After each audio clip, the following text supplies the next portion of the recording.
ଆପଣ ଆସି ଏଞ୍ଜେଲ ଦେଖନ୍ତୁ ଏବଂ ମୁଁ ମିଟୁ ମିଥୁନ କହୁଛି ମୁଁ ବି ଦେଖିଛି ଆଉ ଯେଉଁ ଫିଲ୍ମଟା ଭଲ ହେଇଥାଏ ମୁଁ କୁହେ ଭଲ ହେଇଛି। ଆଜି ହେଲା 2025ରେ ଏଞ୍ଜେଲ ଫିଲ୍ମ ଦେଖିବା ଦରକାର କାହିଁକି ନା ଆମେ ବର୍ତ୍ତମାନ ଟେକ୍ନୋଲୋଜି ଯେଉଁ ଫାଷ୍ଟ ହେଇଛି ଆକ୍ଟିଂର ଶୈଳୀଟା ପୁରା ଚେଞ୍ଜ ହେଇଯାଇଛି। ବିଗତ 25 ବର୍ଷ ହେଲା ଆମେ ଦେଖିଛୁ ଇଣ୍ଡଷ୍ଟ୍ରି କି ଆକ୍ଟିଂ ବି ନ୍ୟାଚୁରାଲ ତା ସହିତ ସର୍ଟ ଟେକିଂ ଅନ୍ୟାନ୍ୟ ସବୁ ଜିନିଷ ଏବେ ଚେଞ୍ଜ ହେଇଛି ଆଉ ଭଲ ଲାଗୁଛି। ମୁଁ ଇଣ୍ଟରଭାଲ ଯେ ଦେଖିଲି ଭଲ ଲାଗିଲା ପିକ୍ଚର ତ ଇଣ୍ଟରଭାଲଠୁ ପୁରା ଲାଷ୍ଟ ଯାଏ ଦେଖିଲା ପରେ ହିଁ କହିବି।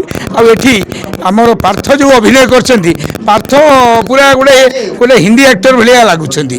ଏଇଟା ଗୋଟେ ବଡ଼ କଥା କାରଣ ଆମେ ସବୁ ଆଗରୁ ଯେଉଁ ସମୟରେ ଆମେ ଫିଲ୍ମ କରୁଥିଲୁ ମେଲୋ ବହୁତ କରିଦେଉଥିଲୁ ଅଭିନୟରେ କିନ୍ତୁ ଏବେ ସମୟ ଆସିଛି ନ୍ୟାଚୁରାଲ ଆକ୍ଟିଂ କରୁଥିଲେ ଫିଲ୍ମ ଭଲ ହେଇଛି। ଓଡ଼ିଶାବାସୀଙ୍କୁ ଏତିକି କହିବି ଆପଣ ଆସି ଏଞ୍ଜେଲ ଦେଖନ୍ତୁ ଏବଂ ମୁଁ ମିଟୁ ମିଥୁନ କହୁଛି ମୁଁ ବି ଦେଖିଛି ଆଉ ଯେଉଁ ଫିଲ୍ମଟା ଭଲ ହେଇଥାଏ ମୁଁ କୁହେ ଭଲ ହେଇଛି।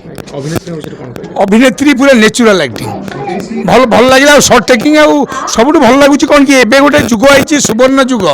ଆମ ପାଖରେ କେବଳ ଗୋଟିଏ ଜିନିଷ ଦରକାର 314 ବ୍ଲକରେ ତୁମ ମାଧ୍ୟମରେ ମୋହନ ଭାଇକି କହିବି ଯେ ସିନେମା ହଲ୍ କିଛି କରିଦିଅନ୍ତୁ କାରଣ ଆମ କଳିଙ୍ଗ ଷ୍ଟୁଡ଼ିଓ ରେଡ଼ି ଆମର କେବଳ ସିନେମା ଯେଉଁଠି ପଡ଼ିବ ସେଇଟା ହେଉଛି ସବୁଠୁ କମ୍ 40ଟା ହଲ୍ ଆଉ 70 ସ୍କ୍ରିନିଂ।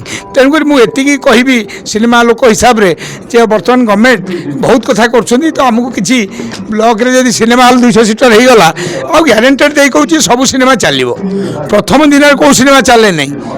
ତେଣୁକରି ଲୋକ ଏବେ ଖବର ପାଆନ୍ତି ଆମ ଓଡ଼ିଶାବାସୀ ଯେ ଏ ଫିଲ୍ମଟା ଭଲ ହେଇଛି କର୍ମକୁ 7 କୋଟି ଦେଇଦେଲେ 7 କୋଟି ସେଇ 70 ହଲ୍ରେ।